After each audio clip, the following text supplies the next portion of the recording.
നമസ്കാരം. റാഫ്റ്റോ ക്രിക്കറ്റിലേക്ക് അവർക്കും സ്വാഗതം. ഇന്ത്യ സിംബാബ്വെ ടൂറിൽ ആദ്യ മത്സരം വിജയിച്ചല്ലോ. ശ്രേയസ് അയ്യരുടെ കീഴിലുള്ള ആദ്യ വിജയമായിരുന്നു. ബേബി ബോസ് വൈഭവ് സൂര്യവംശിയുടെ കിടലിന് അർദ്ധ സെഞ്ചുറിയും കണ്ടു. ഇന്ന് രണ്ടാം മത്സരമാണ്. ഹരാരയിൽ തന്നെ. ഇന്ത്യൻ സമയം വൈകിട്ട് 4:30 കളി ആരംഭിക്കുക. തീർച്ചയായിട്ടും ഇന്ത്യക്ക് തന്നെയാണ് മുൻതൂക്കം. ആ കാര്യത്തിൽ തർക്കമില്ല. പിച്ചിൻ്റെ ഒരു സ്വഭാവം കഴിഞ്ഞ കളിയിലെ പോലെ തന്നെയായിരിക്കുമെന്നാണ് ലഭ്യമാവുന്ന വിവരങ്ങൾ. അതായത് പേസ് ബൗളേഴ്സിന് തീർച്ചയായിട്ടും സപ്പോർട്ട് ഉണ്ടാവുന്ന, ഹെൽപ്പ് ഉണ്ടാവുന്ന രൂപത്തിലുള്ള പിച്ചാണ്. സിമിലർ കണ്ടീഷൻസാണ് നമ്മൾ പ്രതീക്ഷിക്കുന്നത്.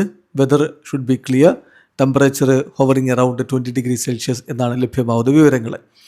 അപ്പം സിംബാബ്വെക്ക് തിരിച്ചു വരാനുള്ള ശ്രമങ്ങൾ അവർ നടത്തും. അവർ കഴിഞ്ഞ മത്സരത്തിൽ 4 സീമേഴ്സിനെ വെച്ചുകൊണ്ടാണ് ഇറങ്ങിയത്. അപ്പം ഇനിയൊരു വെറൈറ്റി അവർക്ക് ആവശ്യമാണെങ്കിൽ സ്വാഭാവികമായിട്ടും അവർ ലെഫ്റ്റ് ആം സ്പിന്നർ വെല്ലിംഗ്ടൺ നസാക്കട്ട്സയെ സ്കോഡിലേക്ക് കൊണ്ടുവരണം ഫോർ ന്യൂമാൻ ന്യാമൊഴി. പക്ഷേ ഇന്ത്യൻ ബാറ്റിംഗ് നമുക്കറിയാമല്ലോ, പ്രധാനമായിട്ടും ലെഫ്റ്റ് ഹാൻഡേഴ്സ് ഒരുപാട് ഉള്ളതുകൊണ്ട് സിംബാബ്വെ അത്തരം ഒരു മാറ്റത്തിലേക്ക് പോകാനുള്ള സാധ്യത കുറവാണ്.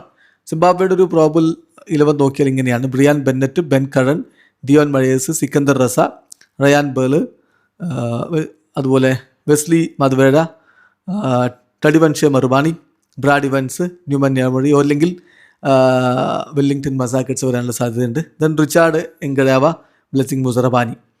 ഇന്ത്യയുടെ 11 മാറ്റം ഉണ്ടാവില്ല എന്നാണ് നമ്മൾ കരുതുന്നത്. വിന്നിംഗ് കോമ്പിനേഷനിൽ ഇപ്പോൾ ഒരു മാറ്റം വരുത്താനുള്ള സാധ്യതയില്ല. സീരീസ് അങ്ങ് വിജയിക്കുക, അതിനുശേഷം ഒരുപക്ഷെ മൂന്നാം മത്സരത്തിൽ മാറ്റങ്ങൾ ഉണ്ടായേക്കും. അപ്പോൾ ഇന്ത്യയുടെ ഒരു പ്രോബബിൾ 11 ഇങ്ങനെയാണ്: അഭിഷേക് ശർമ്മ, വൈഭവ് സൂര്യവംശി, ഇഷാൻ കിഷൻ, ശ്രേയസ് അയ്യർ, തിലക് വർമ്മ, ശിവൻ ദ്യൂബെ, റിങ്കു സിംഗ്, രവി ബിഷ്ണോയി, മായങ്ക് യാദവ്, പ്രിൻസ് യാദവ്, അശോക് ശർമ്മ. ഏതായാലും ആദ്യ പരമ്പര വിജയം ശ്രേയസ് അയ്യറിന് ഇന്ന് ലഭിക്കുമെന്ന പ്രതീക്ഷയിൽ ആരാധകരും കാത്തിരിക്കുന്നു. വീഡിയോ അവസാനിക്കുന്നു. ക്രിക്കറ്റ് ലോകത്ത് കൂടുതൽ വിശേഷങ്ങളുമായി റാഫ്റ്റോ സ്റ്റുഡിയോ എത്താം.